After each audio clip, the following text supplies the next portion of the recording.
말씀에 이어서 아사에 대한 그러한 말씀을 오늘 새벽에도 보았습니다. 아사는 그의 아버지 아비야가 북이스라엘과의 전쟁에서 크게 승리함으로 북이스라엘과의 전쟁이 없는 그러한 시대를 맞이하였습니다. 평안한 시대를 맞이하였는 것이죠. 그러나 그 아사 왕이 참 선한 왕이라고 하는 것이 평안한 시대를 맞았을 때 아사 왕이 힘썼던 게 다른 것이 아니라 하나님을 찾는 것에 힘썼습니다. 교만하거나 게을러지는 것이 아니라 우리 같으면 평안해지게 되면 너무 좋다 그러고선 평안을 즐기지 않습니까? 그냥 정말 쉬는 것에 많이 집중할 때가 많은데 아사왕은 그렇지가 않았죠. 아사가 하나님 앞에서 하나님을 찾는 것에 더욱더 힘쓰고 또 신앙적으로 하나님을 찾을 뿐만 아니라 성읍을 견고하게 준비함으로 말미암아 전쟁을 또한 대비를 하죠. 그리고 실제로 다 애굽의 그 구스가 쳐들어왔다고 하지만 이것은 애굽의 바로가 쳐들어온 것이었습니다. 애굽의 세로가 쳐들어왔을 때에 그 순간 어떻게 합니까? 준비된 그러한 전쟁을 할 수가 있죠. 그러나 아사의 신앙은 또 무엇입니까? 이 전쟁 때에 또 드러납니다. 이 전쟁이 내가 준비한 것에 달린 것이 아니라 하나님께 신뢰하는 것에 달렸다라는 것이 바로 아사의 그 전쟁을 맞이하였을 때의 그러한 고백이었습니다. 결국 아사의 그러한 신앙의 모습을 보게 되면 하나님께 겸비하며 평안할 때에도 하나님께 겸비하고 하나님을 찾고 전쟁 중에는 더 하나님을 찾았던 모습이 바로 아사의 그러한 신앙의 모습이라고 할 수 있습니다. 오늘 말씀은요, 이러한 아사 왕에게 전쟁이 끝나고 들어올 때에 5대세 아들 아사랴에게 하나님의 영이 임합니다. 선지자에게 하나님의 영이 임하는 것이에요. 그래서 전쟁에서 이렇게 승리해서 귀환하는 아사와 유다와 베냐민의 무리를 맞이하게 되죠. 아사랴가, 선지자 아사랴가 그들에게 하는 말씀이 무엇입니까? 무리들아 내 말을 들으라. 너희가 여호와와 함께하면 여호와께서 너희와 함께 하실지라. 너희가 만일 그를 찾으면 그가 너희와 만나게 되시려니와 너희가 만일 그를 버리면 그도 너희를 버리시리라. 지금 다른 것을 말하고 있는 것이 아닙니다. 전쟁에 승리하여서 돌아오는 그러한 아사에게 하나님을 더욱더 찾고 하나님과 함께하면 하나님이 너희와 함께 하시고 너희가 만나게 되어질 것이지만 너희가 만일 그를 버린다면 이 전쟁에 승리했으니까 내 힘으로 되었어. 그런다면 하나님은 어떻게 하시는 겁니까? 너희를 버리시리라. 전쟁에 승리한 후에도 하나님을 더욱더 찾으라라고 지금 선지자를 보내서 하나님께서 말씀하여 주시죠. 평안 중에도 전쟁 때에도 전쟁이 끝난 후에도 하나님을 찾으라라고 선지자를 통해서 말씀하십니다. 근데 지금 이렇게 와서 말하고 있는 이 아사랴라고 하는 이 5대세 아들 아사랴라고 하는 이 선지자는요, 이 말씀에 보면 딱 한 번만 나옵니다. 역대 열왕기에서도 나오지 않고요. 여기에서만 한 번 나옵니다. 어찌 보면 이 아사랴라고 하는 이 선지자 같은 경우는 유명한 그러한 선지자가 아닐 수도 있다라는 것입니다. 그런데 그렇게 유명하지 않은 그러한 선지자가 와서 왕에게 말했음에도 불구하고 아사의 그러한 반응은 무엇입니까? 하나님께 순종해요.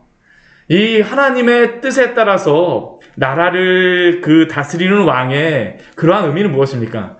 하나님의 선지자가 말하였을 때 그 선지자가 큰 선지자가 할지라도 작은 선지자라 할지라도 하나님이 말씀하시는 그 선지자의 말을 듣는 왕이 바로 하나님의 말씀을 듣는 왕이죠. 그게 바로 이스라엘이 하나님의 뜻에 따라서 다스려진다라는 것입니다. 오늘 말씀을 보면 아사가 그렇죠. 아사랴라고 하는 이 선지자, 이름 없는 무명의 선지자가 와서 이야기했을 때 하나님의 말씀에 순종하는 것입니다. 순종해요.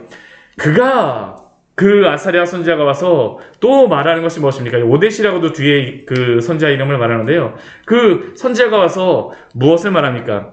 이렇게 하나님을 찾고 하나님을 함께하는 것을 추구하게 되면 하나님이 만나주시고 함께하시는 그 약속은 지금 이때만 주시는 것이 아니라 역사 속에서 항상 이렇게 하였다라고 지금 아사랴 선지자를 통해서 말씀하여 주세요. 하나님께서 말씀하십니다.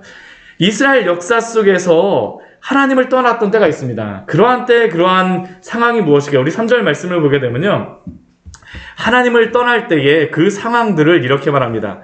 참신이 없고 하나님을 섬기는 것을 떠나게 되어지죠. 우리가 신앙을 떠난다라는 것은 하나님을 섬기는 것이 없어지는 것입니다. 두 번째는 무엇이냐면 제사장이 없고요. 또 세 번째는 율법도 없은 지가 오래되었으나, 지금 이러한 역사적인 배경은 아마 앞에서 사사기의 그러한 시대라고 생각이 되어집니다. 실제로다 이 사사기의 시대 안에서는 제사장들의 그러한 모습을 보게, 사사기 뒤에 보게 되면 제사장이 자기가 일할 그러한 섬길 그러한 장소가 없어서 여기저기 막 옮겨 다니죠. 옮겨 다니게 되어지고, 또 제사장이 심지어는 어떻게 합니까? 첩을 들이고 또 이스라엘 백성 안에서는 또 어떻게 합니까? 이러한 일들이 있어지니까요. 이스라엘 백성 안에서는 어떤 일이 벌어지냐면 5절, 6절 말씀에서 보면 이러한 일이 있다라고 이야기합니다. 그 땅에 온 땅에 모든 주민이 크게 요란하고 사람의 출입이 평안하지 못하며 이 나라 저 나라가 서로 치고 이 성읍 저 성읍이 서로 치고 피차 상한 바 되고 여러 가지 고난으로 요란하게 하셨다라고 하는데요. 이 사사기 말씀에 보게 되면 실제로 다 이런 일이 벌어지지 않습니까? 많이 침략을 당하죠. 많이 침략을 당합니다. 심지어는 아까 제가 잠깐 말하다가 잠깐 멈추었었는데요. 제사장들이 첩을 취하여서 또 그 첩을 취하여서 가는 동안에 어떤 일들이 벌어집니까? 어떤 성읍에 가서 쉬려고 하는데 동성애를 막 요구하잖아요. 그리고 심지어는 그 문제 때문에 이스라엘 나라가 갈리어가고 한 지파, 베냐민 지파가 거의 괴멸되다시피 하는 게 바로 사사기의 말씀에 있었던 그러한 내용이죠. 어디 그것뿐만입니까? 여러 나라에서 침략도 들어오고, 하나님을 섬긴다라고 이스라엘이라고 하는 이름은 있지만 하나님을 섬기지도 않았었고요. 제사장들조차도 하나님을 제대로 섬기지 못하고 율법의 말씀도 잊은 지가 오래되었었죠. 그런데 은혜가 무엇입니까? 그러한 순간에서도 4절 말씀 이렇게 말합니다. 우리 같이 한번 읽어볼까요? 그들이 그 환난 때에 이스라엘 하나님 여호와께로 돌아가서 찾음에 그가 그들과 만나게 되셨나니. 그럼에도 불구하고 그런 상황 속에서도 하나님께 돌아와서 하나님을 찾게 되면 하나님이 만나주셨다는 것입니다. 이게 은혜죠. 범죄한 그 순간에서도 만나주셨던 그 하나님. 지금 그러한 하나님에게 지금 아사랴 선지자는 그러한 하나님을 의지하여서 지금 무엇이라고 말하는 겁니까? 하나님을 찾고 하나님과 함께 하라고 말씀하고 있는 것입니다. 이러한 믿음의 삶을 살아가신 우리 귀한 성도님 되시기를 축원합니다. 우리 7절 말씀에 보면 또 이렇게 말씀하시잖아요. 그런즉 너희는 강하게 하라. 너희의 손이 약하지 않게 하라. 전쟁에 승리하게 되면 교만한 마음으로 그 하나님을 섬기는 그 신앙이 약해질 때도 있고요. 또 이게 상황에 따라서 달라진다는 게 전쟁의 패배에도 약해질 때가 있고요. 승리에도 약해지고 패배에도 약해지고, 그러한 때마다 항상 필요한 것이 무엇이겠습니까? 강하게 하라. 믿음을 강하게 하고 손이 약해지지 않게 하고 하나님만을 온전히 신뢰하라는 것이 바로 아사랴 선지자를 통하여서 아사에게 말씀하는 것이죠. 상황에 따라서 신앙이 왔다 갔다 하는 것이 아니라 하나님만 의지하라는 것입니다. 하나님만을. 그렇게 되면 무슨 상급이 있다라고 말씀하십니까? 너희 행위에는 상급이 있음이라. 우리도 그렇습니다. 우리가 하나님을 끝까지 잘 신뢰하고 믿음으로 살아간다면 우리에게 무엇을 주겠습니까? 당신의 영원한 나라를 우리에게 허락하여 주신 것이 아니겠습니까? 하나님이 우리에게 상급을 주신 것이죠. 하나님의 그 영생의 삶을 우리에게 베풀어 주시는 것입니다. 이러한 그 선지자의 말씀을 들었을 때에 아사가 어떻게 할까요? 우리 8절 이후의 말씀에 보게 되면 이러한 선지자의 말에 대하여서 반응하는 것이 바로 아사의 그러한 그 말씀인데요. 아사가 크게 보면 세 가지로서 하나님께 마음을 강하게 하고 하나님께 순종합니다. 첫 번째는 무엇을 하느냐? 우상을 제거합니다. 우리 8절 말씀에 그것이 나오죠. 아사가 이 말 곧 선지자 오뎃의 예언을 듣고 마음을 강하게 하여 가증한 물건들을 유다와 베냐민 온 땅에서 없애고 또 에브라임 산지에서 빼앗은 성읍들에서도 없애고 또 여호와의 낭실 앞에 있는 여호와의 제단을 재건하고, 첫 번째 하는 것은 우상을 제거하는 것입니다. 근데 이 우상 제거라는 게, 그 여러 이 가증한 물건들을 없앤다는 게 쉬운 게 아닙니다. 왜냐하면 벌써 이 남유다 안에 이러한 것들이 깊숙이 들어와 있다라는 것이죠. 깊숙이 들어와 있어요. 그런 것들을 하게 되면 당연히 반발도 일어나고 또 이것을 싫어하는 사람들도 있습니다. 그러니까 어떻게 해요? 마음을 강하게 하여서 하나님만을 섬기는 그 신앙으로 돌아가는 것이죠. 함께 하는 것입니다. 또 두 번째 하는 것이 무엇입니까? 여호와의 제단을 재건하는 것입니다. 우리 8절 뒤에 말씀에 보면 여호와의 제단을 재건한다는데, 이것은 예배를 회복하는 것입니다. 예배를 회복하는 것이에요. 신앙이 떨어지는 시대에 가장 먼저 일어나는 일이 무엇일까요? 예배가 무너집니다. 예배가 무너져요.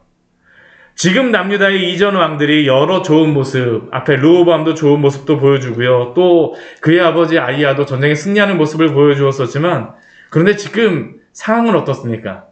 여호와의 제단을 재건해야 되야만 되는 그러한 상황이라는 것이죠. 실제로는 하나님을 향한 예배가 제대로 드려지지 못하였다라는 것입니다. 예배를 소중히 여기지 않았기 때문이죠. 이거는 오늘날 시대에도 동일하지 않습니까? 신앙의 영적인 온도계가 무엇일까요? 그것은 예배를 얼마나 소중히 여기는가 하는 그러한 것입니다. 예배를 소중히 여기고 예배에 목숨을 거는 시대와 성도는 영적으로 건강한 시대와 교회와 성도입니다. 그런데 이것이 쉬운 일이 아니죠. 쉬운 일이 아닙니다. 정말 우리가 예배를 잘 드린다는 것이 쉬운 것이 아니고요. 우상의 그러한 것들을 제거한다는 것이 쉬운 것이 아닙니다. 왜냐하면 그 옆에서 항상 이러한 것들을 반대하는 그러한 세력들이 일어나기 때문입니다. 그런데 아사가 이렇게 하나님께 마음을 강하게 하여서 하나님을 섬길 때에 어떠한 일이 벌어질까요? 부흥이 일어납니다. 우리 9절 말씀에 그것이 나와 있죠. 우리 9절 말씀 같이 한번 읽겠습니다. 또 유다와 베냐민의 무리를 모으고 에브라임과 므낫세와 시므온 가운데에서 나와서 저희 중에 머물러 사는 자들을 모았나니 이는 이스라엘 사람들이 아사의 하나님 여호와께서 그와 함께 하심을 보고 아사에게로 돌아오는 자가 많았음이더라. 지금 앞에 유다와 베냐민은 같은 남유다니까 돌아오는 것이 당연하다고 생각하지만, 이 뒤에 에브라임과 므낫세와 시므는 어떤 사람들일까요? 북이스라엘에 속한 사람들입니다. 북이스라엘에 속한 사람들인데요, 아사가 하나님 앞에 순전한 믿음을 가지고 나아가자 그 안에서 숨어있던 하나님을 섬기고자 했던 그 사람들이 어떻게 할까요? 모이는 것입니다. 하나님께서 모아주세요. 이 역대기 말씀에 보면 이게 굉장히 우리에게 분명하게 말씀하시죠. 이 남유다가 부흥할 때가 언제냐면요, 정치적으로 안정이 되거나 경제적으로 부강해서가 아니고요, 하나님을 향한 신앙으로 돌아갈 때에 북이스라엘에 있던 사람들이 돌아오게 됩니다. 그때 부흥을 주세요. 그때 부흥을 주십니다. 이것은 이 아사의 때뿐만 아니라 오늘날에도 동일한 것 아닙니까? 참 이 시대에 기독교인이 우리가 잘못 생각하고 있는 것 중에 하나는, 교회가 문턱을 낮추고 세상과 유사해지면 사람들이 교회로 많이 들어올 것이라고 생각합니다. 근데 역사적으로 보게 되면요, 사람들이 이렇게 하면 많이 들어오기보다는 오히려 교회 안에 있던 성도들이 세상으로 나가는 것에 더욱더 힘쓰게 됩니다. 이게 참 아이러니하죠. 많이 들어오라고 했는데 오히려 교회 안에 있던 성도들이 신앙을 잃어버려요. 그리고 교회 안에 있던 성도들이 교회 바깥으로 바깥으로 나가는 일들이 벌어지게 됩니다. 왜냐하면 세상의 사람들은요, 또 성도들도 그렇고 세상과 비슷한 교회를 보고 충격을 받는 것이 아니라 세상과 구별된 교회의 모습을 보고 성도의 모습을 보고 충격을 받기 때문입니다. 그래서 교회의 능력은요, 성도의 능력은 거룩함으로부터 나올 수밖에 없습니다. 거룩함을 볼 때에 세상이 보게 됩니다. 우리와 다르구나. 우리와 다르구나. 이게 바로 아사 때에 일어나게 되어진 것이죠. 지금 그렇지 않습니까? 이는 이스라엘 사람들이 아사의 하나님 여호와께서 그와 함께 하심을 보고 아사와 함께 하시는 것을 보고 아사에게로 돌아오는 것입니다. 하나님께서 붙여주시는 것입니다. 하나님께서 붙여주시죠. 그래서 일어나는 것이 무엇입니까? 예배가 회복되어집니다. 우리 제단을 쌓게 되어지는데요. 사람들이 돌아오면서 무엇을 하냐면 실제로 다 제단을 쌓죠. 근데 그냥 예배만 회복되는 것이 아니라 하나님께 언약을 맺습니다. 언약을 맺습니다. 우리 10절에서부터 우리 12절 말씀에 그것이 나와 있죠. 아사왕 제15년의 셋째 달에 그들이 예루살렘에 다 모입니다. 그래서 모여서 무엇을 합니까? 이전에 전쟁에 승리하여서 얻어왔던 그 전리품인 소 700마리와 양 7마리로 여호와께 제사를 지내죠. 그러면서 무엇을 합니까? 그들이 스스로 다짐을 합니다. 하나님 앞에 이렇게 섬기겠다고 합니다. 마음을 다하고 목숨을 다하여 조상들의 하나님 여호와를 찾기로 언약하고 스스로 하나님 앞에 이렇게 언약하는 일들이 벌어지죠. 심지어는 그들이 무엇이라고까지 이야기하냐면요. 여호와를 찾지 아니하는 자는 대소남녀를 막론하고 죽이는 것이 마땅하다. 실제로 다 이런 일이 벌어지진 않았습니다. 왜냐하면 이런 것들이 기록되어지진 않았으니까요. 그런데 무엇입니까? 하나님만을 이렇게 찾겠다라는 것입니다. 신명기의 말씀을 보게 되면 하나님을 섬기지 않는 자들 향해서 이러한 형벌을 내리라고 하나님이 말씀을 하셨죠. 그러니까 이들이 하나님의 율법에 돌아오는 것을 말씀하고 있는 것이죠. 그때 결론적으로 하나님께서 무엇을 하십니까? 우리 15절 뒤에 말씀에 이렇게 말씀하십니다. 여호와께서도 그들을 만나주시고 그들의 사방에 평안을 주셨더라. 하나님이 그들을 만나주세요. 이게 만나주셨다라는 게 그들의 마음속에 평안을 주시고 기쁨을 주셨다라는 것입니다. 그렇게 순종하며 나아갈 때 어떡할까요? 사방에 평안을 주셨더라라고 말씀하고 있죠. 실제로 아사 왕이 하나님 앞에 순종하는 모습을 16절 말씀에서 이렇게 우리에게 보여줍니다. 아사 왕의 어머니 마아가가 아세라의 가증한 목상을 만들었을 때에 어떻게 하냐면 태우의 자리를 폐하였다라고 합니다. 자신의 가정부터 시작하는 것이죠. 그 다른 사람들에게 너 이거 안 했어, 너 이거 안 했어가 아니라 자신의 가정서부터 하나님을 섬기는 그러한 신앙으로 돌아왔다라는 것입니다. 하나님께 돌아오자.